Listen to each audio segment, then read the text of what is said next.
I want to start this video by saying that if you enjoyed WrestleMania, I'm not here to dismiss your opinion. And if you've enjoyed John Cena's WrestleMania 41 story, I'm not trying to rain on your parade. But I will warn you that this might not be the video for you, and I want to be clear about that right from the start.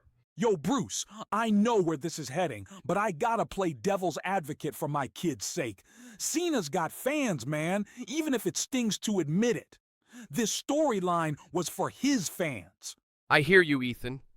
It is simply a matter of differing perspectives, and I fully respect that some people have truly enjoyed John Cena's return. For me, as some of you might expect, it's been painfully disappointing to me. We'll dive into all the frustrating details, just like old times, because why not? But again, I want to acknowledge that plenty of folks will disagree, and that's totally fine. More power to you. And please don't let my take or anyone else's take spoil your experience. Booking John Cena in the main event of WrestleMania season in 2025 is like prescribing aspirin for a broken leg. It's lazy and outdated. WWE's booking is a clinic in missing the point, and the fans are the ones left limping away from the product. Booking John Cena in the main event of a 2025 WrestleMania season isn't just lazy, doctor, it's a signal that the WWE doesn't trust its roster. That's the real problem here. Forget about it, Bruce. Cena's win is a Bronx-sized middle finger to the fans. We ain't here for a 2007 rerun. Give me new blood or I'm changing the channel.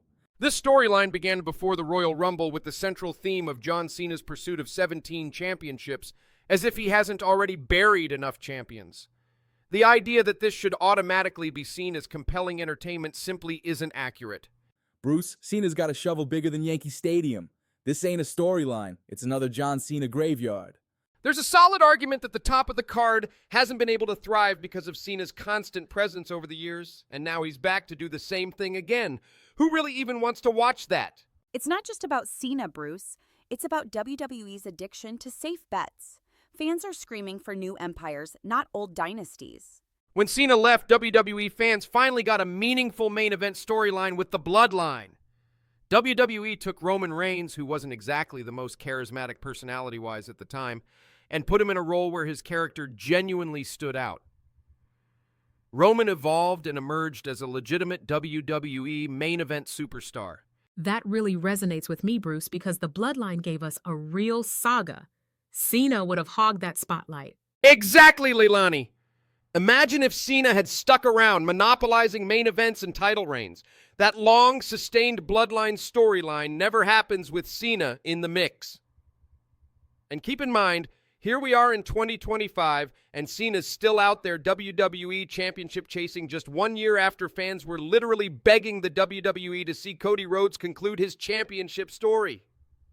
I can't recall a single WWE fan saying, yes, let's watch all this just so he can step aside for an aging John Cena in a year. Fans have no choice but to accept Cena's presence. Cena's back to bury the roster like it's 2007 all over again. I mean, maybe that's a stretch because Super Cena in 2007 was a real problem. Cena ended Umaga's undefeated streak. He became a double champion, including the WWE title and tag titles. And Super Cena went on to beat Shawn Michaels at WrestleMania. He went on to bury Great Khali, Bobby Lashley, and many more in 2007. So maybe this isn't 2007, but that's a snapshot of the nonsense we put up with as WWE fans when Cena was at the top. They fed the entire roster to him. I could sit here all day and run through the awfulness that was John Cena's run on top of the WWE. The man didn't just win, he erased hope for fans of the wrestlers that he buried. Johnny, your Bronx passion's great, but Cena's return isn't just bad booking, it's a structural failure. Fans reject him like Rome rejected Caligula's excesses. Structural failure? Jess, cut the Harvard talk. Cena's a sellout, plain and simple. He's burying the roster like Vince McMahon is running the company again. I was not disagreeing. I am agreeing with you, Johnny. The WWE keeps force-feeding Cena because they lack faith in their own roster. A farewell tour doesn't demand a title run. It demands a graceful exit while the main event still functions as it should. With Cena holding the title, actual potential main event stars sit idly by, watching their momentum stall. Fun fact, Bruce, the Bloodline's engagement dwarfed Cena's return hype by at least 3-1 by my count. Fans truly wanted Roman's Bloodline saga, not so much with Cena's rerun. Это правда. It's the truth. The Bloodline was WWF's golden era reborn, epic and honorable. Cena's 17th chase, a return to the disappointment of the past. You nailed it. The Bloodline was like MJ finding his groove in 1987. Cena's return? That's like bringing back a retired vet to hog the court instead of giving your first-round draft pick the ball in his hands. I say, the WWE should allow all that young talent to shine. John Cena was also chasing Stone Cold Steve Austin's Royal Rumble record of 3 wins. This brings us to the core of my argument. Cena never displayed the same charisma or drawing power that true top-tier legends like Hulk Hogan or Stone Cold did. Это правда, Bruce. It's the truth. Hulk Hogan sat at the throne of his own empire, but John Cena just occupied a throne in an empire he did not build. That's a great way of putting it, Dimitri. A rented throne that came with benefits. The system had to work overtime to manufacture support for Cena, including leveraging Make-A-Wish for footage and posting as much footage as possible of John Cena with the United States military. And this is so important when we're discussing all-time debates. WWE's propaganda for John Cena lacks the organic brilliance of Bret Hart or Stone Cold's Raw draw. Hulk Hogan didn't come with a built-in fan base like Cena did. He started from scratch with a smaller Northeast territorial WWF. Hogan's popularity propelled WWF onto the global stage. He drew tens of millions of viewers, including a record 33 million for a single Saturday night's main event, where he faced Andre the Giant in the big rematch. In contrast, Cena began his first WWE Championship reign with Raw averaging 5 to 6 million viewers, which had plummeted to around 2 to 2.5 million by the time he was done dominating the roster in 2019. That's a clear and measurable collapse in WWE's audience. Keep this in mind whenever Michael Cole hails Cena as the greatest. The greatest of all time doesn't lose half their audience, and there should be measurables used outside of kayfabe's influence to substantiate the argument. Bruh, Cena's GOAT talk is faker than LeBron's defense. True pay-per-view draws like Brock Lesnar or Conor McGregor generate genuine public interest, much like Hulk Hogan and Stone Cold did. This distinction is crucial for the historical record. John Cena lost millions of viewers, and while his kayfabe achievements place him alongside other legendary figures, those legends earned their status through authentic popularity, something Cena never fully achieved. Brock Lesnar and Conor McGregor had that Raw vibe because they are actual competitive fighters. Cena's just more of a polished rerun who's there to watch if you're bored. It's important to remember those passionate ECW One Night Stand fans who loved wrestling. It's important to remember that a significant portion of the longtime anti-Cena crowd who absolutely loved pro wrestling have since disappeared. Wrestling fans who are no longer around to boo him. Their absence speaks volumes about the lasting damage Cena inflicted on the industry. How do you chase off pro wrestling fans? How does that even happen? We can be some of the most obsessive people in the world. That was Cena's most consistent accomplishment, chasing off fans. Those fans were wrestling's heartbeat, and Cena's push felt like a cold corporate hand silencing them forever because they are gone. Brock Lesnar is ruthless aggression and raw chaos. You never know what he'll do next. I don't hate John Cena, but I don't love him either. Oh, me lady, John Cena couldn't dream of being as great as Brock Lesnar on his best day. And McGregor pulled crowds like a proper Highland charge. Cena's push emptied arenas faster than a Scotsman spots around at the pub. This 17th title, pish, is about as believable as a teetotal Glaswegian or a sunny day in Stornoway. And if you think Cena's got the art of a Clyde Bank boxer or the grit of an Edinburgh bouncer tossing rowdy Yanks out a karaoke bar at 3 a.m. while dodging a flying haggis, then I've got a castle on the Royal Mile to sell you. And mark me, it pains me soul to admit it, but that loudmouth Irishman McGregor's one of the only Irish fighters worth a dram of praise from this side of Adrian's Wall. Just take a look at John Cena's entrance during the 2025 Royal Rumble. The reaction wasn't overwhelming, it was just lukewarm. He made his way to the ring in Indianapolis, Indiana, wearing a shirt that resembled Indianapolis Colts merchandise. When was the last time Stone Cold Steve Austin or Hulk Hogan had to don the local team's colors just to secure a pop from the crowd? Don't get it twisted. Fans of those teams appreciate the nod, and casual viewers often give Cena a polite pop because of it. He does this routinely, and it's cheap. So even this 2025 run started with Cena pandering to the crowd, wearing that Colts-themed "The Last Time Is Now" shirt. He can't settle on an identity and make it work. His entire persona revolves around pandering to fans or exploiting whatever else he can to compensate for the fact he can't generate a genuine connection with his own character. Hogan had his iconic red and yellow, Macho Man had his tassels and glasses, Stone Cold had his skull-themed t-shirts, each built a distinctive, recognizable identity. Meanwhile, John Cena customizes his shirts to match the crowd or the next big event, banking on a cheap pop. It's frustrating and frankly disheartening that this tactic often goes unnoticed. Watching him enter the 2025 Royal Rumble decked out in Colts gear, clearly fishing for those cheap Colts fan pops, I couldn't help but think to myself, some things just never change. Cena benefits from an audience already cultivated by legends like Hogan and Stone Cold. Those Stone Cold and Hulk Hogan fans now bring their kids and grandkids to shows. If Hogan or Stone Cold had Cena's lukewarm popularity and poor appeal to casual fans, WWE likely wouldn't exist today. The real issue here is the audience Cena has squandered with his gimmicky, pandering content. Your ring gear should represent your honor, heritage, and heart. Cena's pandering ring gear is a soulless billboard, swapping his identity for a quick local pop. When you think about it, John Cena is like a street vendor selling knockoff jerseys.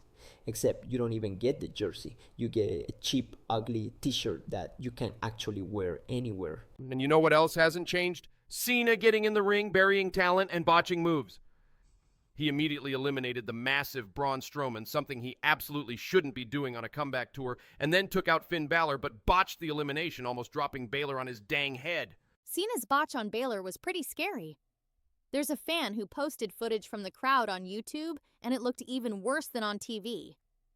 Poor Finn nearly broke his neck. That could have been so much worse than it was. He didn't toss Balor far enough for Strowman to catch him safely. So, in his pandering Indianapolis Colts gear, within just about a minute of being in the Rumble, Cena had already buried two wrestlers and delivered a botched spot. Bruh, that was like LeBron airballing a free throw. Embarrassing. I was done with this return tour before it even got started, ready to switch off this rerun. How many times can you watch the same clumsy John Cena bury wrestlers more talented than him? It's like I've always said, some reruns are just worth changing the channel for. Apparently, I'm a rerun-watching fool, Craig, because I've sat through more Cena talent burials than anyone should have to. I knew he would remain an annoyance from the moment he adopted that fake gangster gimmick, which he embraced simply because he saw rap as an exploitable fad where he did what? He wore every town's home jersey when he came to the ring, pandering for the cheap pops. Another thing about Cena, he's stuck with those ridiculous jorts. A professional wrestler wearing jorts in WWE? It's unbelievably off-putting. It's something John Cena never seemed to take seriously. Other wrestlers invest thousands of dollars into their gear. Look at Ric Flair or Macho Man Randy Savage. Look at the suits that Seth Rollins and Cody Rhodes wear. Yet Cena has come out in jorts for most of his career. What a joke! You expect someone who respects the history of pro wrestling to at least own a robe, some boots, and proper trunks. To me, those jorts symbolize his true level of reverence for the business. The legends wanted to make wrestling feel larger than life, dressing the part with iconic ring gear, but Cena? He wears jorts. He's not on their level in so many ways we could spend hours listing them. Listen here, brother, Cena's jorts are a chump's choice. The Undertaker's Grim Reaper cloak haunted arenas with actual mystique. Like I said, I knew from the start I'd never liked this guy, and I've seen this all since the beginning. Every single time I check back in, he's doing the exact same thing that drove me away in the first place. Charlotte Flair's regal robes drape like a queen's coronation gown. That's one superstar who knows how to look the part. Well, Megan, that's because Charlotte clearly cares about and will go the extra mile to properly present herself as a superstar with her ring gear, unlike John Cena. But yeah, no surprise, Cena's back doing the same old routine in his jorts. For me, it's typical and predictable, but still frustrating. One thing that hasn't changed, CM Punk got the bigger pop during his entrance at the 2025 Royal Rumble. That dynamic is still alive and well. Punk commands the louder cheers, while Cena lands the actual final night WrestleMania main event. And by the way, that reminds me, because he did it at the Rumble, John Cena's 5 pieces of merchandise shuffle remains one of the worst signature moves in wrestling history, probably top 5 in pure absurdity. It looks ridiculous. Bruh, that move looks ridiculous. Cena doesn't even come close to actually punching their face. You ain't lying, Michael, but there's a real question to be asked here. What makes Cena even more brave? Sticking with that terrible move, or growing his hair out and making that bald spot even more visible? Seriously, why wouldn't he cut it shorter as he aged? What an awful bald spot. How do you go bald but grow your hair out longer? Most aging men cut their hair shorter to blend the bald spot in with the short hair, not highlight it with longer hair. John Cena logic, ladies and gentlemen. Thankfully, Jey Uso eliminated Cena at the Royal Rumble, but unfortunately the worst was still ahead. After the Royal Rumble, John Cena claimed he's always done what's best for business and that he enjoys drinking beer with fans. Honestly, that's pure nonsense. Cena isn't just some regular guy hanging out and cracking beers with the crowd.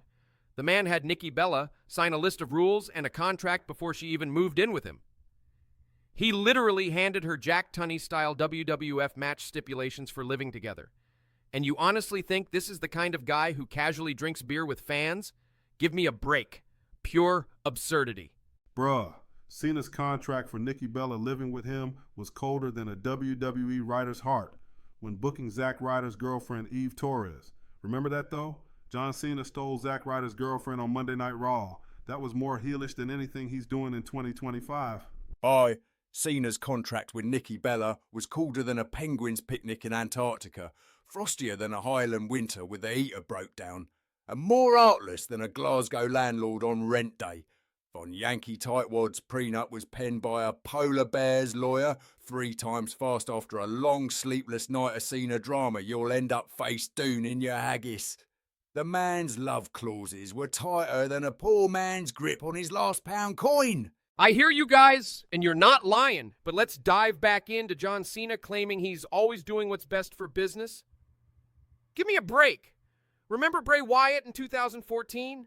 A colossal burial of one of the most gifted talents on WWE's roster, and a huge missed opportunity for a double turn. Bray's undeniable talent was wasted as just another heel who was fed to Super Cena. Or how about CM Punk during the summer of Punk? A massive missed chance for a heel turn where Punk could have chased super corporate Cena for months and months instead of being buried by Triple H's clique. Those weren't best for business moves. The WWE was all about what was best for Cena. And Cena saying he's all about what's best for business is just Cena rewriting history to suit his current narrative. John Cena's Bray Wyatt burial broke my heart, and now he's gone. Business? No, putting over Bray Wyatt would have been best for business. Bruce, Cena's business talk is straight garbage, fam. Bray Wyatt's burial was foul, and most definitely not best for business. And you was right in your payback review way back when. Thanks to Sean, Bray Wyatt was awesome, and John Cena dropped the ball by not putting him over in 2014. John Cena said the Royal Rumble was meant to be part of a tour of goodwill. So what about the fans' reaction would make him doubt that? For the most part, the crowd welcomed him warmly. After entering the Elimination Chamber, Cena declared he's chasing his 17th championship, not for himself, but so he can someday shake hands with the person who wins an 18th.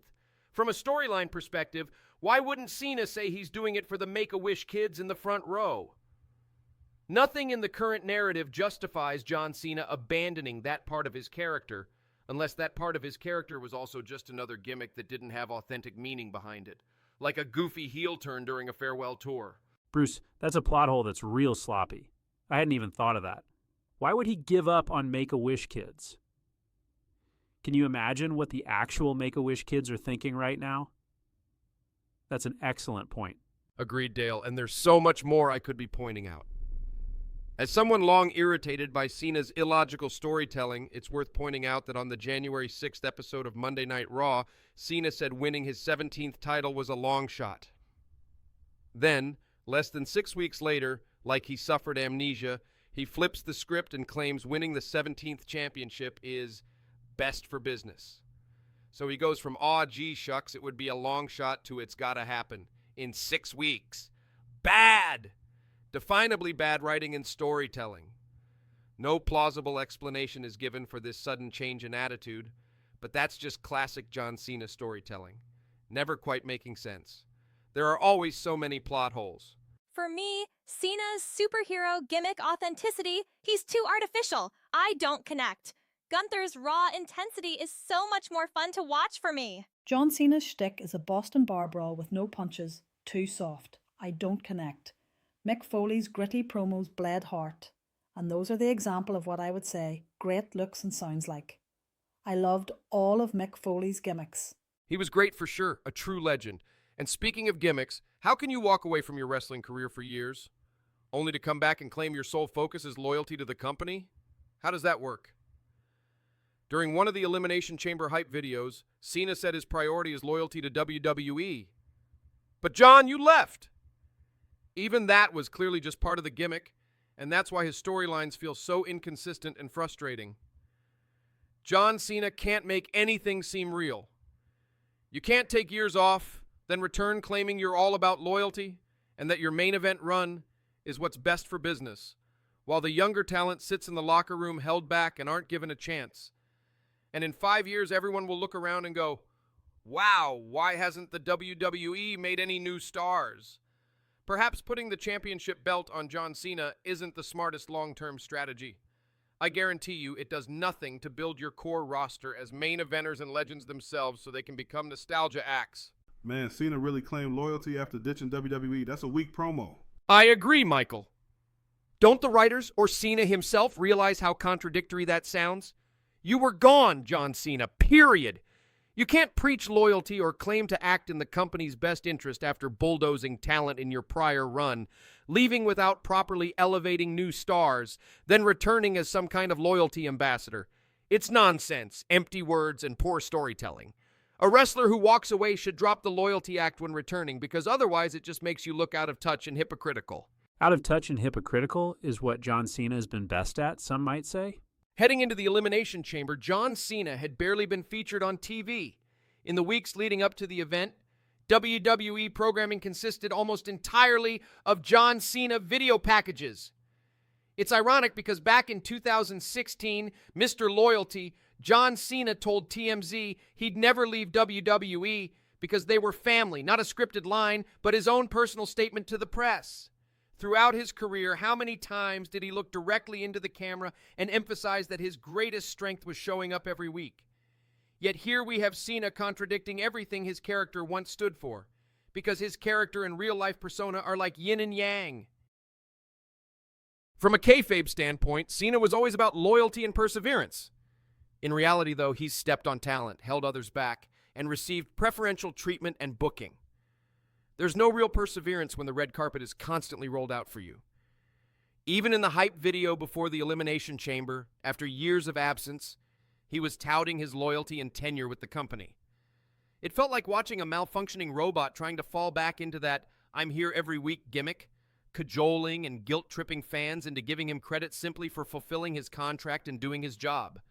It's a lame shtick, and it's even lamer to use it after a long hiatus. And considering he's barely appeared on WWE's actual TV, his claims of loyalty ring even more hollow and absurd. Where is the honor? Cena claims loyalty, yet abandons WWE for Hollywood, then demands adoration like a returning conquistador. Cena's return isn't a triumph. It's a gilded coffin for the WWE's immediate future. In Sevilla, we say, El que mucho abarca, poco aprieta, which means, he who grasps much holds little. WWE clutches at Cena's ghost, while the current stars are wasted in their primes. Cena's return is like a Hallmark movie. Predictable, underwhelming, and starring a man who should have retired in 2015. Bruce, I tracked Cena's screen time. 83% hype packages, 12% botched spots, 5% actual wrestling. They're essentially selling a nostalgia act that's on the decline and was rejected by millions of fans for the past 20 years. When John Cena came out at the Elimination Chamber wearing a Canadian maple leaf on his shirt, in Canada no less, it perfectly illustrates what I've been saying about his cheap pop tactics. Back when Cena had the fake gangster gimmick, He would don the local team's jersey, a Brian Urlacher jersey in Chicago, a Larry Bird jersey in Boston, and so on. Cena's use of these themed t-shirts, designed solely to score easy local reactions, is just an extension of that same cheap pop strategy with jerseys from years ago. WWE and Cena saw this as essential to his gimmick, so they kept it going. And honestly, it's still as annoying and lame as ever. Cena doesn't have a distinct identity of his own. His character is simply doing whatever it takes to pander and score cheap crowd approval. I'm just saying that the young talent would get roasted for this type of corporate help. Oh, no doubt. But this is worse than Cena just receiving some corporate help. Here we have the WWE's version of an American Boy Scout coming out holding a Canadian towel and rocking Canadian gear, even after visiting countless troops, which just underscores the pathetic nature of John Cena's pandering. Why else would a man who's so closely associated with representing the United States military show up decked out as a Canadian? Is Cena suddenly a Canadian resident? Did he move in next door to Brock Lesnar and I missed the memo? No. The answer is obvious. It's all about kissing up to the local crowd because pandering to the fans is Cena's actual act. He even had the nerve to pair Canadian gear with USA-themed jorts, arguably one of the most ridiculous ring outfit combos in his entire career. Yo, Cena wearing that maple leaf is like a midtown banker slapping a Born in Brooklyn bumper sticker on his Connecticut-plated Benz, as fake as a Rolex on Canal Street. People with conviction in their heart bleed our colors. We don't change them like some tourist trap diner menu. Ah, qué vergüenza. In lucha libre, your mask is your identity, not some premium live event tourist souvenir. Let's be clear. The real WWE fans were welcoming John Cena back on his comeback tour, despite the fact that he returned as a massive hypocrite who abandoned the WWE universe after years of explicitly promising he never would. That was a promise from Cena himself, that he'd never give up on the fans like others have. He positioned himself as a full-time WWE wrestler, something none of us promised, but John Cena did. After years of calling out part-timers like The Rock, both in promos and publicly, Cena himself became the very thing he criticized. Luke 6:41 says, "Why do you look at the speck in your brother's eye but fail to notice the beam in your own?" Cena condemned part-timers while becoming the worst of them. Everything about this John Cena heel turn is as fake as a crooked televangelist's tears. Exactly, Linda. Couldn't have said it better myself. And now, after time away from the stress and backlash of anti-Cena crowds, suddenly his character is about to break? Please, it's such a lazy, nonsensical storyline. Turning Cena heel in his prime to build up another top face never happened because Cena himself refused. He admitted in interviews that he doesn't have that club in the bag, as Cena buried the careers of guys like Bray Wyatt, Alex Riley, Rusev, Zack Ryder, who was embarrassingly buried while Cena stole his girlfriend, Dolph Ziggler, who also dated Nikki Bella and likely why he was held back, Wade Barrett, and many others. Yet still, the WWE Universe popped for Cena's 5 pieces of merchandise shuffle and cheered the post-match hug. So what about that reaction screams heel turn incoming? That logic just doesn't hold. From a storyline perspective, Cena is about business, yet he's the only one granted an automatic entry into the Elimination Chamber match while everyone else had to qualify? How does that set up a breaking point or heel turn? The red carpet is once again being rolled out for him, which are the elements for an extremely unconvincing incoming heel turn. This poor setup is about to play a role in helping to make the entire angle feel hollow and unconvincing. Bruce, that's the undisputed truth right there. This ain't a heel turn, it's a corporate rebrand. The only thing getting buried other than Cena's opponents is our intelligence. John Cena lost the Royal Rumble and openly admitted during the post-show press conference that he hasn't main evented in years. Yet somehow, he gets an automatic entry into the Elimination Chamber match. Nothing about Cena's character or booking ever follows logic, and if you've followed his career with any attention to storytelling, how could you not see it? His arcs are consistently illogical. But here's the real kicker. On the February 7th episode of Raw, CM Punk, of all people, claimed he was fine with Cena waltzing straight into the chamber. Since when would CM Punk's character ever accept that without protest? And wouldn't Punk objecting to this favoritism be far more likely to provoke Cena than nothing? Instead, Cena faces zero resistance. Not from fans, not from WWE management, and now even Punk rolls out the red carpet for him. After all this, what possible reason is there left for Cena to turn heel? And let's not ignore the bigger issue. On the next Raw, when Cody Rhodes floated potential challengers, Jacob Fatu got a bigger reaction than Cena. That says something. Cena's presence isn't just illogical. It's actively blocking fresh stars like Fatu from breaking into the main event. Why keep forcing Cena into spots when the audience is ready for someone new? Owie, Bruce. Cena's chamber gift is like a howly wave crashing over Jacob Fatu's sacred shore. Punk's silence? That's not the calm before the storm anymore. It's the quiet of low tide, when the reef's too old to break the waves. The fire in his voice? Drowned out like a slack key guitar with broken strings. He used to be the voice of the voiceless. Now he's just background noise at a luau where the pig's already been served. But our people, we don't drown. Listen to that crowd. Their cheers for Fatu rise like a kai uli, strong as the currents off Waimea. WWE tries to push Cena like bad poi, thick and tasteless, while ignoring the Laulau feast of talent they buried. Fatu's bloodline runs deeper than any script, cousin. The Aina remembers what doubters forgot. And Punk? His echo doesn't carry like it used to. Fatu's star is rising, and even Cena won't be able to stop it.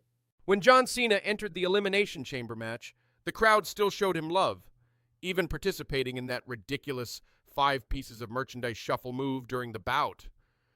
With fans embracing his Super Cena act yet again, how can anyone credibly argue that he's been pushed to the edge by rejection? The diehard Cena haters are long gone. They stopped watching years ago. So if he suddenly turns heel now, who's he punishing exactly? The loyal fans who stuck around, all because of the ones who left? Even from the most basic of storytelling perspectives, that's weak. And on top of that, his Make-A-Wish fan base, at the very least, deserved better logic than this. And let's not ignore the chamber match itself. When it came down to Cena, Seth Rollins, and CM Punk, the crowd was undeniably behind CM Punk. John Cena going over CM Punk wasn't just a questionable booking decision. It felt like a slap in the face. Punk, for all his controversies, has always had a more organic, passionate fan base. But John Cena? He's the corporate mascot, the annoying bet. CM Punk is the genuine fan favorite. Yet once again, WWE chose the predictable route, handing Cena the WrestleMania main event instead of the guy the audience actually wanted to see. Some things never change. And while Cena's hogging that spotlight, the women's division still got some hidden gems. If they get Liv Morgan away from Dominic Mysterio and allow her to blossom into the true star she can be, Liv Morgan has the talent to main event SummerSlam. Tiffany Stratton is a bona fide star. There's no chance of any women's revolutions with John Cena clogging up the main event again. Just like old times, I suppose. John Cena's so-called heel turn wasn't a real solo heel turn. It was a corporate-approved soft turn with training wheels.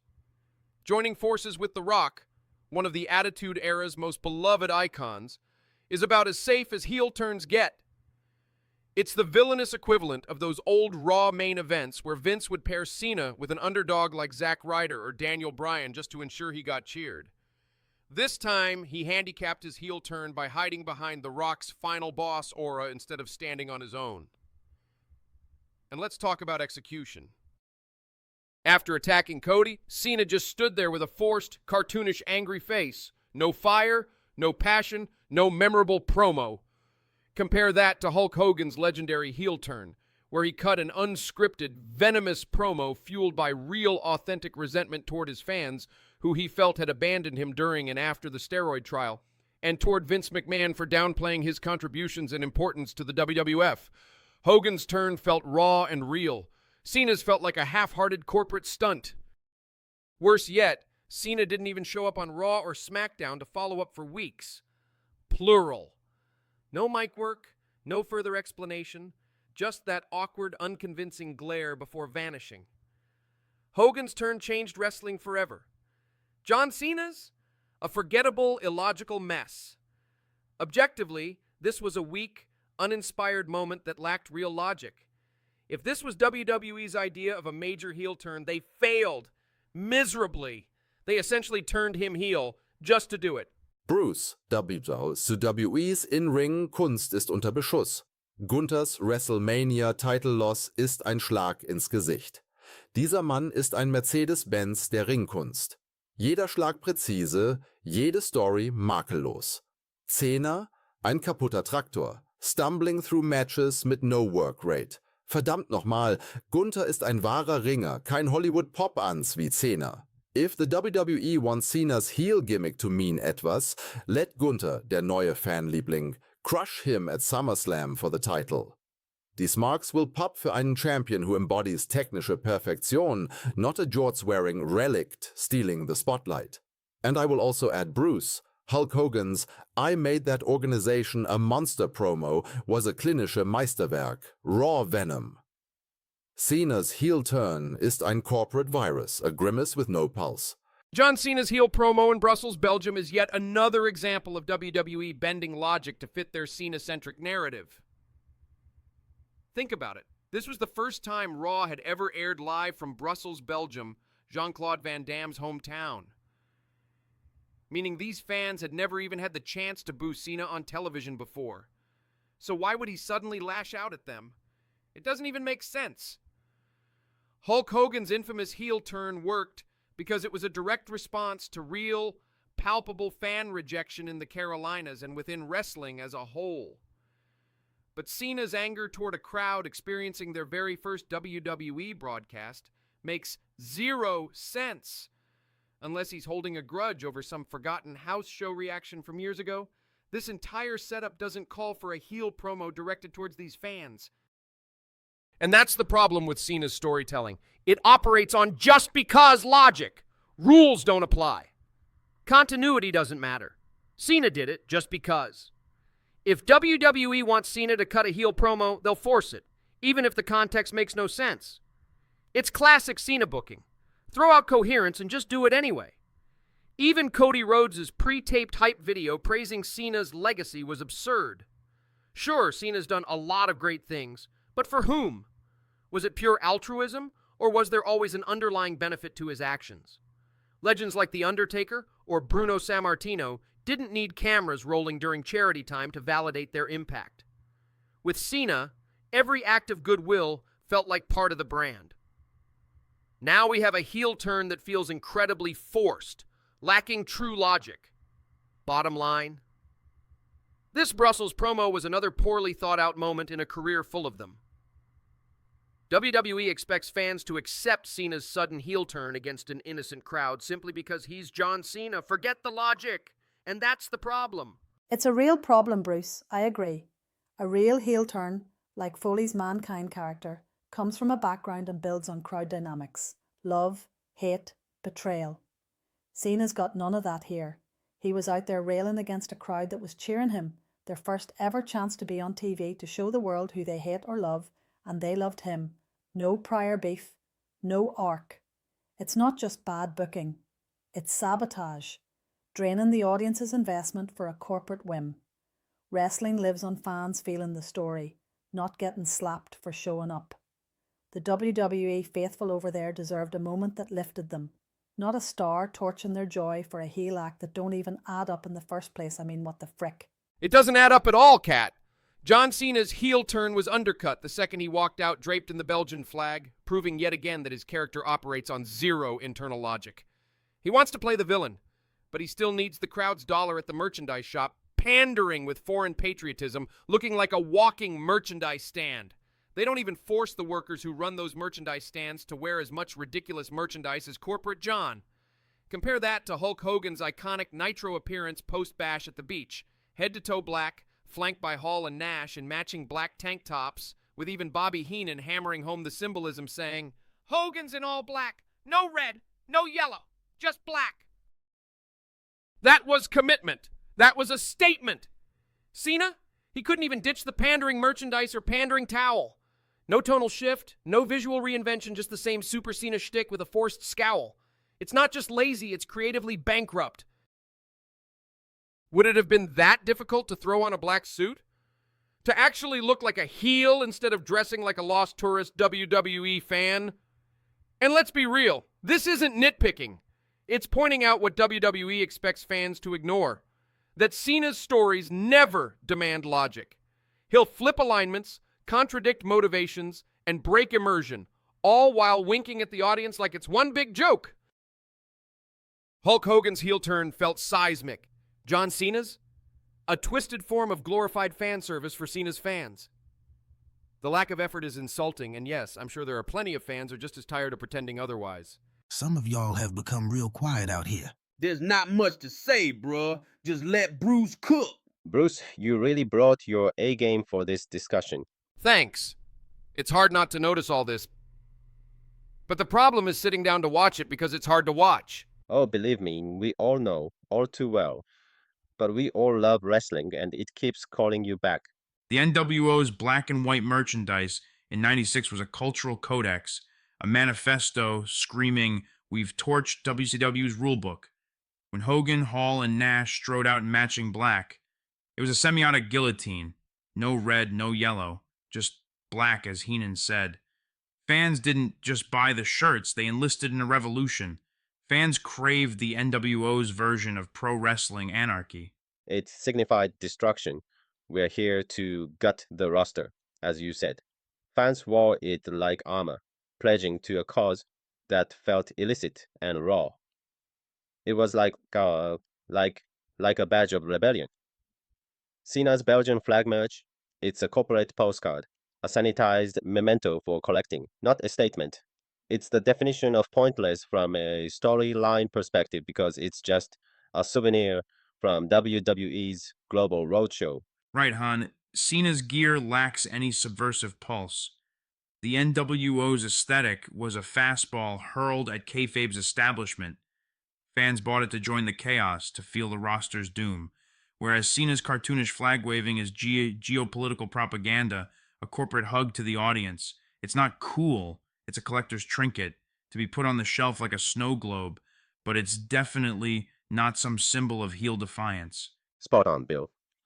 The NWO's black was a social contract, a pact with fans to dismantle WCW's order. Every shirt that sold was a vote for anarchy. Cena's merch is a corporate emoji, smiling at Brussels while his heel scowl lies.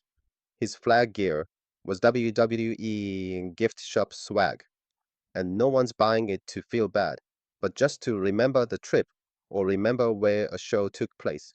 It's a betrayal of the storyline, but the storyline isn't very convincing anyway. Great points, guys. The Belgium crowd exposed Cena's heel turn as dead on arrival before he even uttered a word.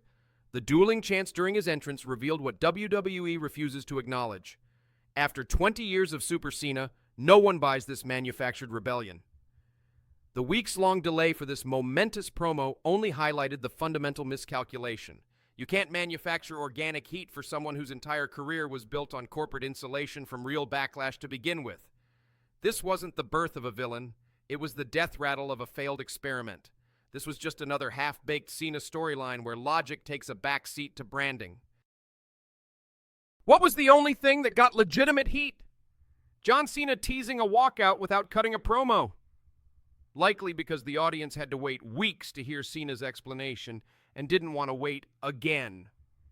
So let's dissect his absurd victim narrative.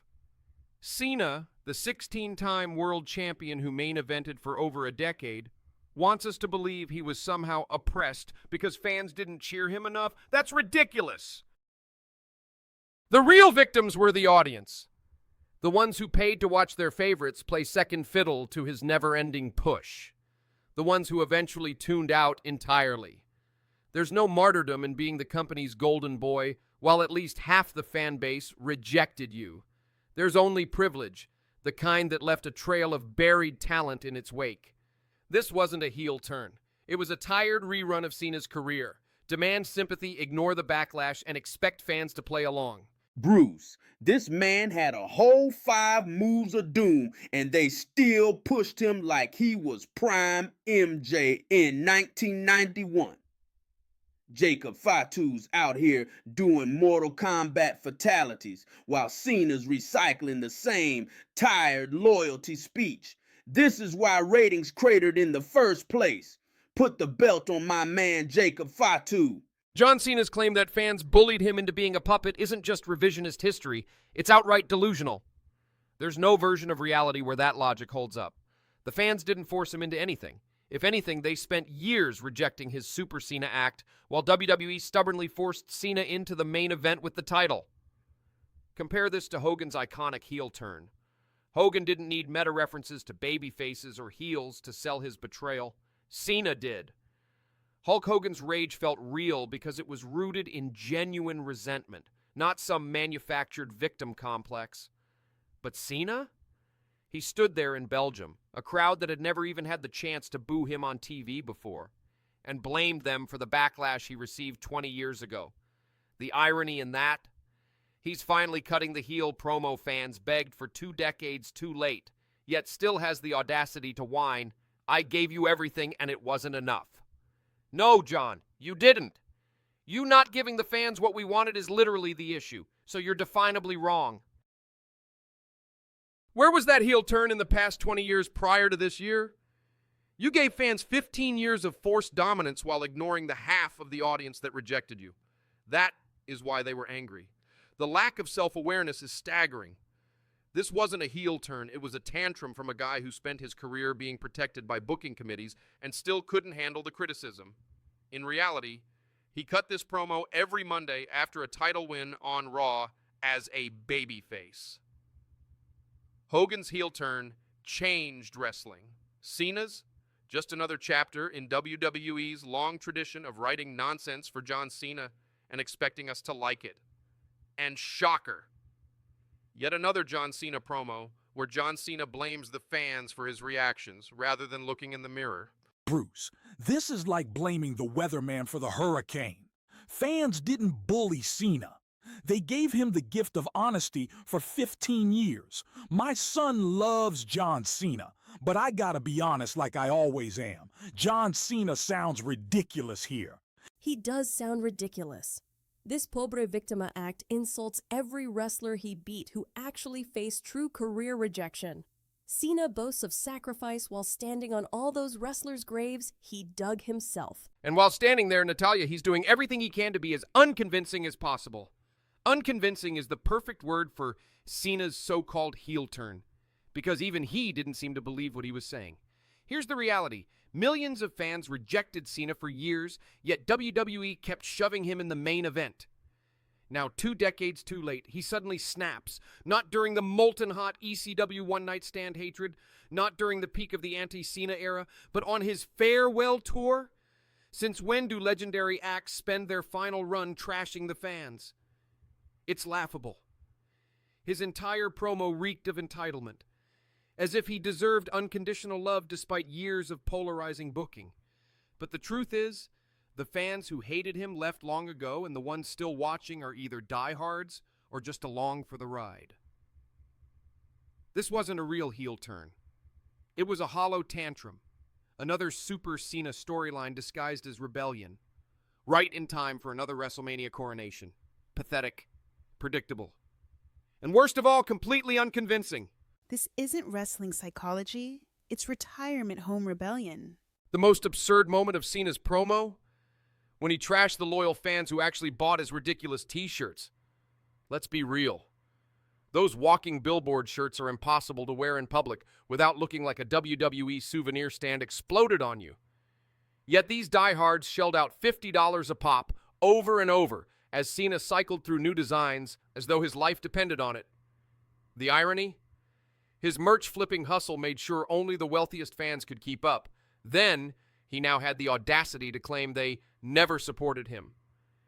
Meanwhile, Cena fans have likely funded his career more than some NFL teams' entire fan bases. If anything, those poor souls wearing his neon word salad shirts deserve a free year of WrestleMania access. Not a heel turn rant. And it literally doesn't make sense for all the reasons I named. And no, it doesn't make sense for a heel to be this delusional and disconnected from reality. This is an awfully booked heel turn. Awful. So many holes in the story. So many. Bruce, For argument's sake, let's say that Cena averaged 12 new t-shirt designs per year since 2005.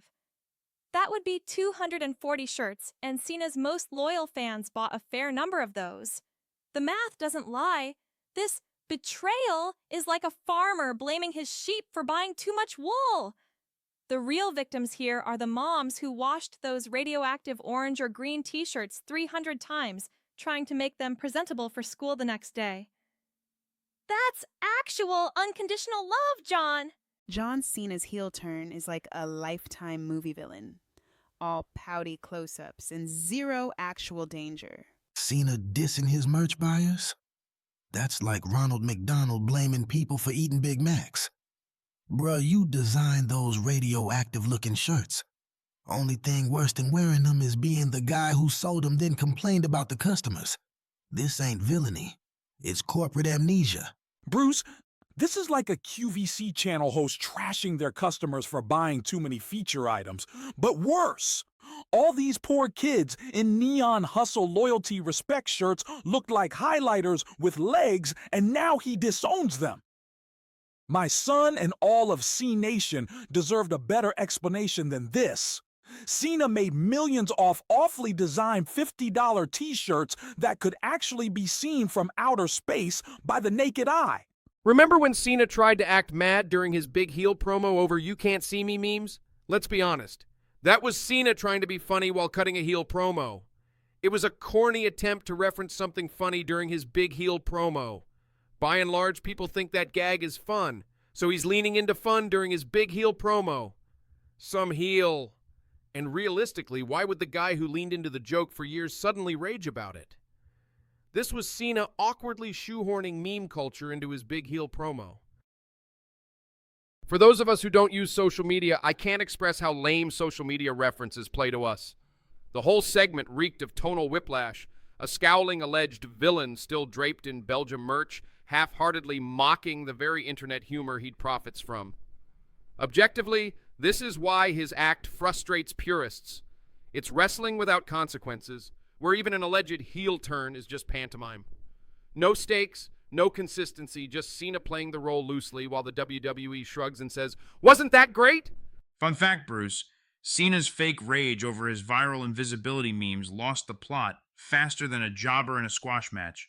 Scowling in foreign-themed merch while riffing on a gag he's banked on screams corporate tonal bankruptcy, not heel heat. This isn't wrestling, it's a corporate meme skit with zero stakes. Suspension of disbelief? Cena's promo snapped it like a brittle kayfabe twig. Wrestling's storytelling demands a world we can buy, not a cartoon villain winking at the internet. When the audience can't invest, it's not a work, it's a burial of narrative trust, and there's just no coming back from that. Throughout the protracted chronicle of John Cena's professional wrestling tenure, there persists an exasperatingly perennial conundrum wherein his performative endeavors, exemplified by this tonally discordant, meretricious fulmination against internet jests whilst adorned in ostentatious Belgian paraphernalia, consistently evince a lamentable paucity of narrative coherence, stakes, and verisimilitude, thereby perpetually alienating the discerning audience with a pantomimic pastiche that undermines the sacrosanct veracity of kayfabe. And I end this by saying, quote the Bill, nevermore. Bruce, comrades, I confess, I cannot fully understand what Bill just said, and people always complain about my own words for same reason. But I want to get this off my chest. Please let me vent thank you. This traitorous American John Cena, draped in Belgian merch like a lost tourist, scowls and jests about internet gags he's milked for years. Where is honor? Where is heat? In Mother Russia, heel turn is like chess grandmaster's gambit, calculated, cold with stakes to shake the soul. Cena's pantomime is no gambit. It's diluted with corporate branding, no bite, no stakes, just a silly American billboard attempting to be a heel for Belgian crowd who deserve Pravda of wrestling, not this kayfabe farce. Fans crave the future, not the past. How you say? Where is Braun Breaker? Where is Jacob Fatu? John Cena doesn't deliver the future, John Cena delivers booking travesty. And I swear on winter's frost, Dmitry Antonov will not stand for it. For skoro govorka skoraja, skedžet skorost skorokhod, skolko skorlup skoro spelik, stolko stojat stalnie stojki. Yeah, so I ended up not understanding what you said, Dimitri. Sorry, Bruce, but I forgot to say heel-turn Джона Сины был корпоративным цирком, слабой имитацией хила в профессиональном рестлинге, оскорбляющей историю бизнеса. And to sum up simply what I just said, Cena's heel turn was a corporate circus, a weak imitation of a pro wrestling heel that insults the history of the business. Thank you, Dimitri. John Cena calling himself the definition of perseverance during his heel promo is peak delusion. Perseverance? This is a man who was booked to win nearly 20 world titles, main evented WrestleMania after WrestleMania, and was booked as Superman while over half the audience rejected him. John Cena's career wasn't some struggle. It was perpetual corporate coronation. True perseverance belongs to those who overcome real obstacles, not someone who thrived under Vince McMahon's obsessive favoritism. What do you got for John? Was Vince McMahon's mantra to the creative team. Cena didn't persevere. He benefited from a system engineered for his success, while countless others were fed to him. Call him the definition of company favoritism, the poster child of forced pushes, or the king of backstage politics. But perseverance? Not even close. The real ones grinding without guarantees? That's perseverance. John Cena? He's just the guy who always had the Vince McMahon cheat code, and apparently still does even after Vince is gone. Bruce, Cena waxing poetic about perseverance is like a hedge fund kid calling his summer internship the grind. Let's autopsy this fairy tale. The man overcame exactly one obstacle, having to occasionally share the spotlight like it was a communal Tesla. Meanwhile, Cesaro was over here performing Olympic feats for the salary of a backup punter. Dolph Ziggler, a human highlight reel condemned to the witness protection program. R-Truth survived 3 company purges by sheer comedic brilliance. But Cena, his hardship was Vince handing him the keys to the kingdom and whispering, "Crash it whenever, pal. We'll buy another." Perseverance? Nah. This is legacy laundering. Spray painting privilege to look like grit. The only thing he endured was the horror of main eventing too many WrestleManias to count, with at least half the audience asking for someone else. You have a way with words, Johnny. That's for sure. John Cena calling his relationship with fans toxic is an understatement, because the real toxicity was WWE forcing him on the WWE audience, while the WWE audience begged for someone else. It's simple. Fans rejected his act, yet for 15-plus years, he remained the immovable object in the main event scene. Now, on his farewell tour, he suddenly plays the victim? Please. The irony?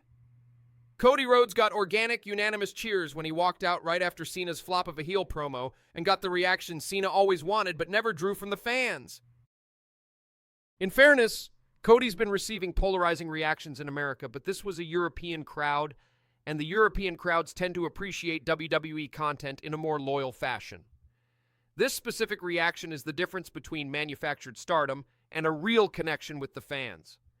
And let's not forget Cena's old catchphrase, "I don't care if you cheer or boo as long as you make noise," Cena would often claim. Funny how 2 decades of shrugging off boos suddenly morphs into, "You got me mad now because the fans were mean to me." That's where this logic doesn't just fail, it collapses. This wasn't a heel turn. It was a last-ditch attempt to rewrite history and was unconvincing, contradictory, and as always, completely illogical. Your frustration isn't about Cena. It's about WWE's refusal to reconcile 2 irreconcilable truths. They sold him as the underdog while scripting him as the untouchable hero. The audience's rejection wasn't toxicity, it was healthy resistance to gaslighting.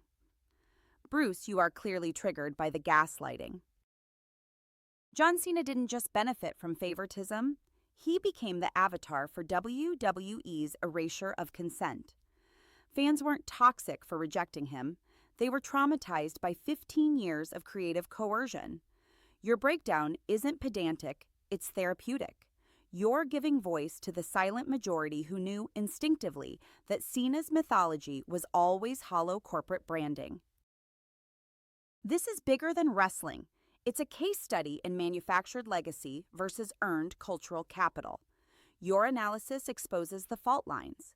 That's why your critique resonates. You're applying real media literacy to an industry that thrives on illiteracy. In an era of corporate storytelling, your insistence on narrative integrity isn't just refreshing, it's borderline radical. I definitely agree that it's therapeutic to share these observations with people, Jessica, but we're not done. Cena's heel run hit its second stop in Glasgow, and once again, he leaned on Europe's electric crowds to mask how hollow this turn really is. Did he embrace true villainy? Nope. Same jorts, same billboard gear, only this time with a Scottish flag slapped on to pander for easy merchandise sales while pretending to be a bad guy. Pathetic! Even his delivery, the deadpan scowls, the forced anger, it all comes off like a high school drama student trying and failing to play some cheap, menacing character. And the fans? They immediately broke into dueling chants, proving nobody buys this act. Real heels don't get 50-50 reactions. They get heat. But Cena, he's still trying to have it both ways. Play the villain while clinging to merch sales and some wink-wink crowd approval. He likely covertly wants fans to praise his heel act.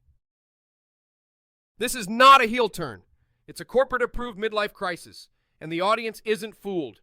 Either commit or quit, John. This half-hearted shtick is worse than no heel turn at all. Let's be crystal clear, Bruce. John Cena's heel turn isn't just failing. It's exposing WWE's fundamental misunderstanding of villainy in 2025. You don't get to dabble in darkness after 20 years as the ultimate company man.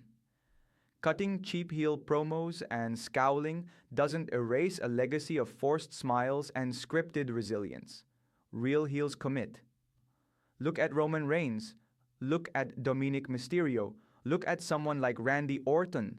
John Cena, he's treating this like a Hollywood method acting exercise. And the crowd isn't buying it because they remember. They remember the Super Cena comebacks, the buried talent, the decades of creative insulation. You can't pivot from never give up to I never cared and expect fans to ignore the whiplash. This isn't storytelling, it's brand management, and the audience is too smart to confuse the two. John Cena's Glasgow promo was a masterclass in contradiction, proving yet again that his heel turn has zero internal logic. One second he's bragging about bullying a fan in the front row, the next he's scolding fans for turning that same fan into a meme. Wouldn't those fans be on your side, John? You big goof? Since when does a true villain care about defenseless fans they just bullied? A real heel would enjoy in the chaos and brag how he corrupted even the fans, not whine about internet jokes. The cognitive dissonance is staggering. And let's talk about the spinner belt rant. 20 years later, he's suddenly furious fans hated that gimmicky belt? Pathetic. The crowd checked out fast, hitting him with what chance before he even finished his rant. But why? Because nobody believes this act. He's not a menacing villain. He's a corporate creation cosplaying as one, still desperate for some weird form of positive crowd affirmation.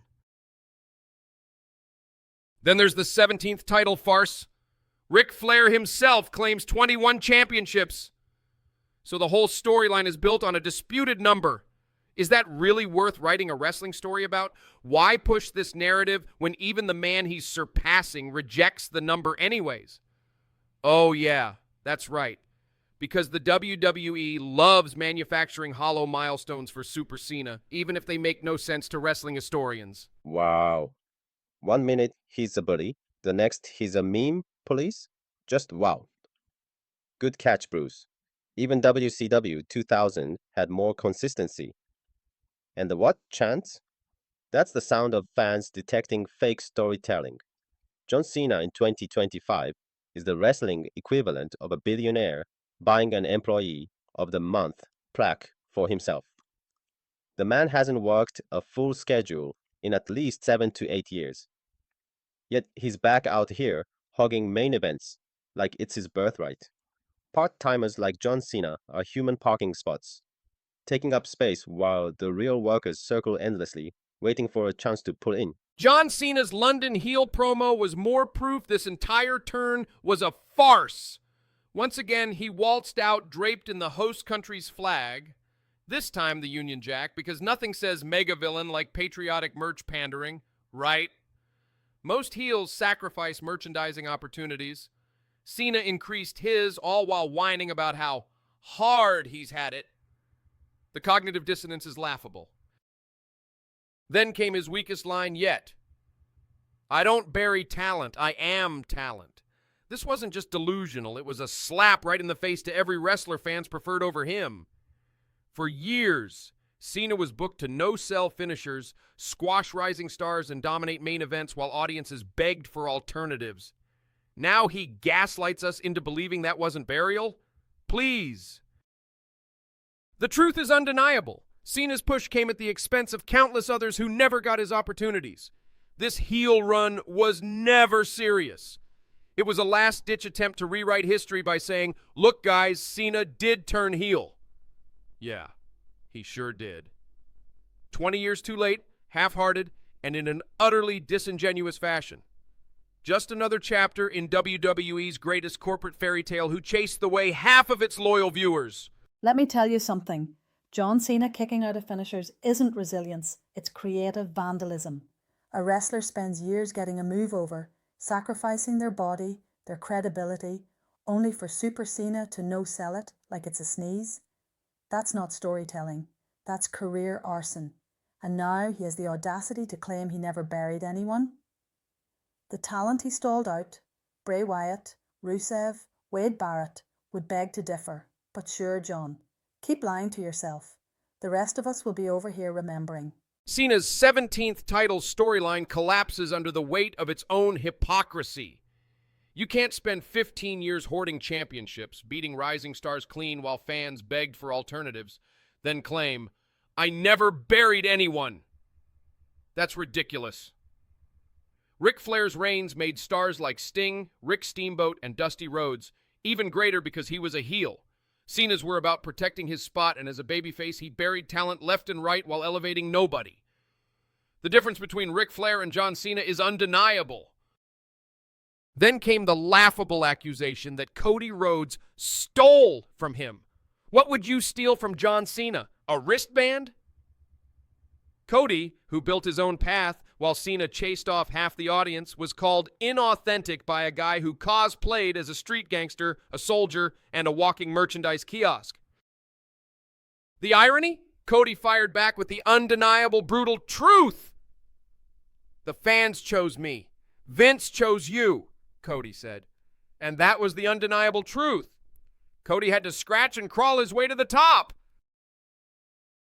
And let's not forget Cody's knockout blow. Cena did not leave WWE better than he found it. Ratings tanked. Fans left, which is a fact. John Cena chased off half of the fans. Cody also brought up the truth that those "you can't wrestle" chants haunted John Cena. Cena's true legacy? A corporate creation who outlasted his detractors, but never won his detractors over.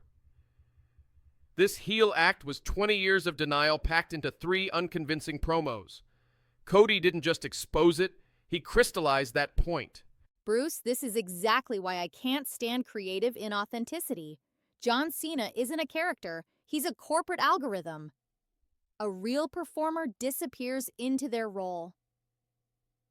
Daniel Bryan was the yes movement. Steve Austin was the Texas rattlesnake. But Cena? He's just John Cena playing WWE's idea of John Cena.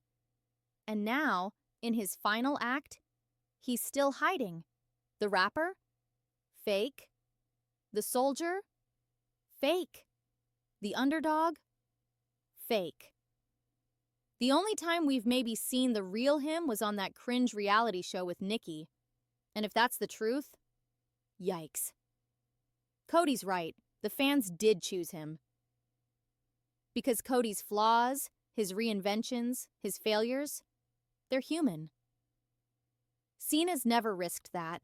He's a hologram of resilience, a PR-approved underdog who never had to actually overcome anything booking didn't let him. And yeah, 1 year after finishing his story, Cody did lose the fans, but he won't bury the next guy up like Cena always did. And this John Cena heel turn? The one time he could have finally shown us something real, he's still hiding behind merch flags and scripted rage. That's not a villain. That's a brand manager in jorts. And worst of all, he'll retire without us ever knowing who he really is. That's not legacy. That's a catastrophe. The moment this heel turn returned to American soil, its flaws became undeniable. Dueling chants for both wrestlers during the go-home show for the WrestleMania main event, that's not good no matter how you slice it. And this is where a quality, effective heel turn would have ensured red-hot support for Cody. The fans turning on Cody is an indictment of John Cena's fake heel turn. A real, true quality heel turn would have ensured that every fan was booing Cena. What we saw with this storyline was not heat. That's indifference. Proof fans weren't fully invested in either direction. And Cena stumbling out in Vegas-themed merch as a villain? Embarrassing.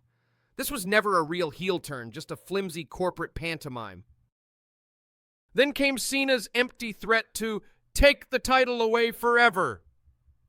As if they wouldn't just strip him and mint a new belt within a week. Cody Rhodes schooled Cena on the mic, flipping a hostile crowd with brutal truths about Cena's legacy. Bruce, my kid was hyped for Cena's heel turn at first, but even he admitted it was a flop. This wasn't some epic, memorable, and historic return to the WWE. It's been a John Cena midlife crisis, including the hideous bald spot. Hold up, Ethan. Why do you keep hiding behind your kid, Ethan? You've always been known for spitting facts, Ethan, but now you hide behind the next generation? Hold up, Johnny. My kid's been begging me to give Cena a pass because he's got that never give up towel in his room and that never give up attitude in his heart. But deep down, I'm spitting facts. Cena's heel turn was a Buffalo winter. Cold, sloppy. And nobody showed up for it. I ain't hiding behind my kid. I'm just trying to keep his heart intact while I bury Cena's legacy in the WWE graveyard. Just cut it out, Ethan. You're on here playing it safe with Cena, blaming your next generation for these comments that you're making on the Blitz Sports Network. This ain't no sandbox, fam. You're repping the borough on a global stage. Kobe, LeBron, and MJ got analyzed in great detail here, and you're on here going soft on John Cena. Johnny, you're swinging at me harder than a Mets fan in October.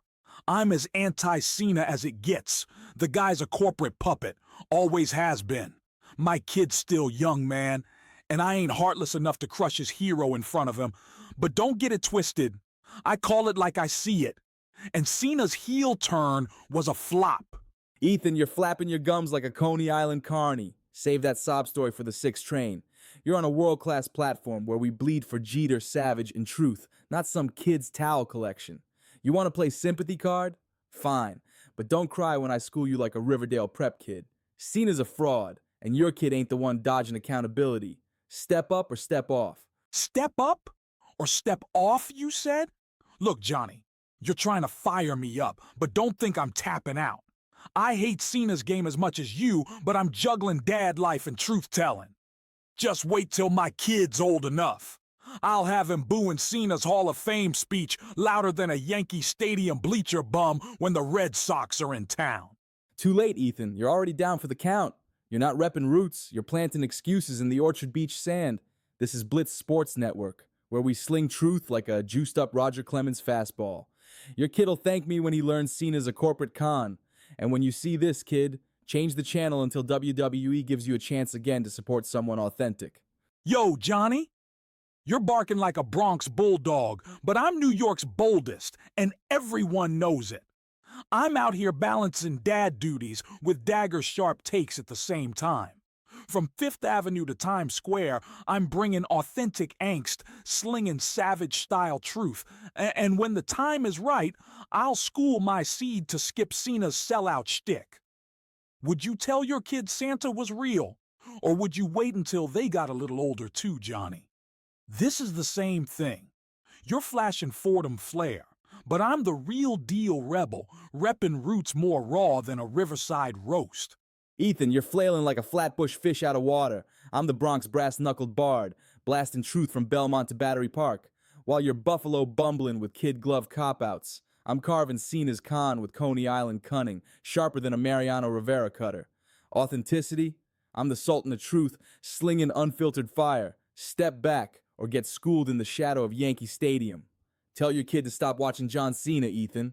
The WrestleMania 41 main event was peak John Cena match formula. A hollow finisher spam fest designed to manipulate pops rather than create compelling drama. Endless kickouts, lazy near falls, and a cheap heel title shot to the head finish. This wasn't wrestling psychology. It was a greatest hits reel of everything wrong with modern main events. Go count the finishing moves at Survivor Series 1992 when Shawn Michaels faces Bret Hart. Two of the best workers of all time. And don't be mistaken, I said Survivor Series 1992, not 1997. Go all the way back to 1992, watch Bret Hart and Shawn Michaels. That's the blueprint for a world title match. And they didn't need to spam finishers. But the crowd cheered Cena's win, proving this heel turn was a fail. You can't half-heartedly play a villain for 2 months, ignore every single plot hole, then expect fans to suddenly boo. Hogan versus Warrior was a clash of icons. This was a reheated John Cena victory lap, complete with the same tired tropes that made his matches predictable for 20 years. Hulk Hogan and Ultimate Warrior objectively put on a more technically sound pro wrestling match than John Cena and Cody Rhodes. Give me the WrestleMania 6 main event all day over Super Cena. Here's the truth. Cena's matches have not evolved. No Bret Hart-esque storytelling, no Hulk Hogan-esque suspense. Just artificial drama via finisher overkill. For many of us longtime fans, it's not nostalgia. It's exhaustion. WWE gave us another Cena coronation instead of something fresh. And that's the real issue here. Even in his farewell, he's still burying the future to relive the past. Bruce, thank you for bringing that match up. Bret Hart and Shawn Michaels in '92? That's a great example of real pro wrestling. And the reason I'm here today. Bret's out there making mat wrestling look like a street fight. Every move was so crisp, so real, you feel it in your bones, like he's defending his soul in the ring. And Shawn, when the spotlight's on, he's a freaking poet, flipping and flying, pushing the limits till you're screaming at the TV. That Survivor Series match? No finisher spam, just pure heart. Every second building to the finish while telling the story of a struggle the entire way. That's why I fell in love with this, man. Because workers like Bret and Shawn made me believe wrestling was art, not a game. But Cena at WrestleMania 41? Haha. That was a slap in the face to my fandom. Kickouts for days and a weak foreign object finish? That's not a main event. That's a nostalgia act. Cody deserved a story, not Cena's same old Super Cena rerun. Shawn Michaels and Bret Hart in the ring? They had me holding my breath, feeling the clash of titans. This? Just noise, no soul. Let's go back to '92 so I can actually experience it live. Let Bret and Shawn remind us why we care, because my generation deserves better than this. I agree with you, Isaiah. We all deserve better than Super Cena reruns. Now let's revisit Cena's post-WrestleMania Raw entrance, the perfect microcosm of this failed heel turn. There he stood, frozen on the stage with that lifeless, manufactured scowl, as if angry face alone could convince anyone he's evil. No presence, no aura, just a corporate-approved caricature of villainy. And the dueling chants that followed? Proof this was never a real turn, just heel-themed fan service for his remaining loyalists. The irony? After years of failing to win over all fans as a babyface, Cena now flopped as a heel too. Compare this to true legends like Hulk Hogan, Macho Man Randy Savage, Bret the Hitman Hart, and many others whose turns reshaped the industry. Cena's? A non-event so unconvincing that the crowd chanted, "We're sorry," at him post-Mania. He even attempted to spin that chant and also said, "Your noise means nothing," while saying that the fans can't break him with their sorry chants. This was so bad on so many levels. If fan backlash broke him, why now claim they can't break him? The logic disintegrates mid-promo without fail every single time with John Cena. This is why Cena's arcs frustrate. They're not stories. They're exercises in ignorance, constantly ignoring logic and reality. Fun fact, Bruce, a wrestling story is only as strong as its weakest link, and Cena's split reactions serve as evidence of a damaged chain link. Storytelling in wrestling demands balance. Hero, villain, stakes, all woven tight to keep fans locked in that sacred suspension of disbelief. It's imperative to protect that suspension. When Bret Hart turned heel in '97, every sneer, every word cut like a scalpel. You believed he despised America because he sold it with unflinching conviction. But Cena? That stage scowl was a boardroom memo, not a villain's soul. Lifeless, like a Raven promo completely stripped of its mysterious grit. A believable villain doesn't wink at the crowd or spit contradictions like, "Your noise means nothing," after whining about fan backlash. That's not heel heat. That's a neon sign screaming, "I'm pretending." The dueling chants serve as proof the crowd couldn't connect, couldn't believe, because Cena's heel turn was a nod and wink caricature, not a story. Wrestling's magic lives in that unspoken pact with fans. We'll believe if you make it real. Bret Hart's anti-America heel turn, Hogan's '96 bash at the beach heel turn, those rewrote history because they fully committed. Cena's flip-flopping promo logic. You broke me. Then you can't break me. Your words made me change. Then your noise means nothing are examples of ridiculous logic that shattered that pact, leaving fans chanting, "We're sorry," out of a pure blind boredom, not passion for the actual angle. Without a villain who feels real, the story collapses, and the crowd's left adrift, disconnected from the art we're all here to connect to. WWE's gotta learn. Balance the narrative, fully establish the villain, or you're just noise and the audience will remain split, or even unpredictable at times. It's bad storytelling. Bruce is right. So here we are. The grand finale of Cena's WrestleMania arc, the legendary Raw after WrestleMania, and what's the climax? Randy Orton storms in, hits an RKO, and suddenly it's 2009 all over again. If you loved Cena's 2-decade stranglehold on WWE's main event scene, including the repetitive booking, the buried talent, the artificial drama, then congratulations. This storyline was a nostalgia buffet for you. But for lapsed fans, it was like stumbling into a sports bar and finding a rerun of the most frustrating era in modern wrestling history. Let that sink in. In 2025, WWE's biggest moment on the Raw after Mania show was John Cena and Randy Orton taking turns hoisting the title like no time had passed. No evolution, no fresh stakes, just recycled Super Cena tropes with a half-baked heel coat of paint. This wasn't a triumphant callback. It was a depressing reminder that WWE still defaults to the same stagnant playbook.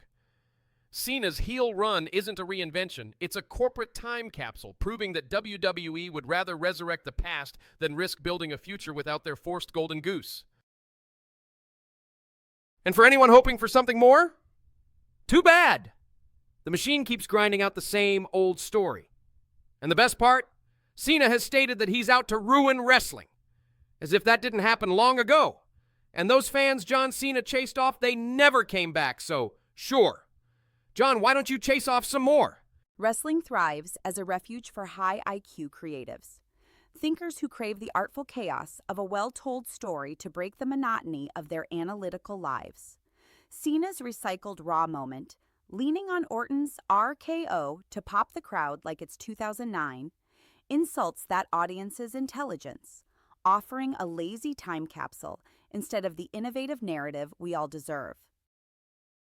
Pro wrestling's smartest fans, who dissect storylines with the precision of Renaissance scholars, aren't here for nostalgia to be served up as the main dish. We want the WWE to respect our time investment with fresh stakes, not a corporate rerun that buries the future. When wrestling fails to evolve, it severs that sacred connection, leaving its sharpest minds in the audience alienated and unfulfilled. I want to be very clear. John Cena's heel turn was not good storytelling. It was a career checkbox masquerading as some real cheap shock value. This was never about logic or compelling character work. It was a transparent excuse to shoehorn Cena into yet another title win without risking lukewarm babyface reactions. Think about it. When has a legend ever spent their farewell tour angrily lashing out at fans? It's unprecedented because it's absurd. I will give John Cena this, and you should consider giving Cena this credit as well. John Cena officially took part in the worst timed and latest heel turn in pro wrestling history. There has never been a worse timed heel turn that came later than it should have than this one. Retirement arcs are supposed to be gratitude, not grievance, yet they somehow greenlit a storyline where Cena finally breaks 20 years after One Night Stand, and after long breaks away from the WWE, which should have served as refreshers. Compare this to actual organic heel tactics, like Seth Rollins destroying Roman Reigns after his 2025 Royal Rumble elimination. Heel tactics that make sense. Cena's heel turn in tactics? A delusional Hail Mary to complete Cena's legacy by finally, and I mean finally, giving him the heelish, edgy reboot he should have had way back in 2006. Hulk Hogan turned when crowds cooled on him. Cena waited until his victory lap to pretend he's somehow completing his legacy. A laughable, tone-deaf mess that proves Cena's career will always prioritize corporate myth-making over authentic storytelling. And if you bought into it, congratulations. More power to you, but you deserve better too, in my opinion. Bruce, I gotta hand it to you. Your breakdown of Cena's heel turn is tighter than a bolt under a torque wrench, and I see exactly where you're coming from. As a C Nation diehard, though, I'm riding with John. His heart's always been golden to me, even if this arc missed the mark. This wasn't bloodline level of storytelling, no doubt, but seeing Cena back, hoisting that title, that's my guy. And I'm loyal till the end, brother. Just glad he's still hustling, even if it's with less loyalty and less respect these days. That's perfect. Let's give the John Cena fan the final word from the panel. After all, this is their favorite wrestler's comeback story. So I do hope that Cena fans are enjoying it. And I truly mean that. But with that being said, it's time to go. I hope you guys enjoyed the show. We saw your messages and wanted to give you guys our breakdown of the heel turn. So I hope you liked it. Shout out to everyone who supported the Blitz Sports Network over the years. You guys are the best. And please, WWE, put that belt on someone else. We've seen the John Cena rerun enough. Enough is enough. It's time for a change. Talk to you guys later. Don't forget to like and subscribe. Peace.